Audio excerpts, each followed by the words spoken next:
Papakainin naman natin ang yung mga Chinese chicken, guys. Alam mo ang nitong Chinese chicken, kahit yung yung mga tawag nito, yung laman niya is medyo may ang kulay yung itim, pero masarap naman siya, pwedeng kain. Sabi nga nila daw masarap daw ito, parang medicinal chicken yung niya, yung laman. Tapos, iwan ko lang kung totoo ha, maraming nagsabi na yung mag-asawa daw na hindi magkaanak, pwede daw ito nilang kainin para maging, siguro magkaroon ng fertility sa kanila. O, correct me if I'm wrong. Maganda siguro, guys, kasi masarap siya. Tapos itong yung namin, yung silky chicken or kaya Chinese chicken, ay organic talaga. Mais ang pagkain nito. Ayun may mga na naman, daming sisiw.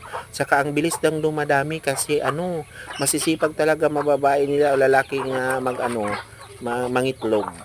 Ayan kababago lang yan, lumaki yung niya, na mayroon na naman siyang sisiw. Tapos 10 yan sa isang iyang inahin, 10 ang sisiw niya.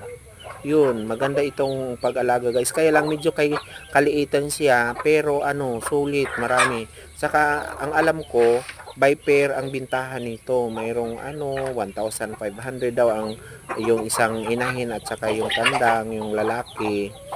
Yung malalaki na. Ito mayroon pa kaming isang baliskad ang balahibo, yung baliktad ang balahibo.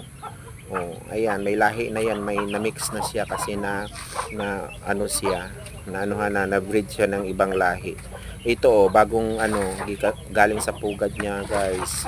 Ganda talaga ito, guys. Kaya nga kung gusto niyo, just PM lang, guys. Baka gusto niyo bumili nito. Maraming salamat.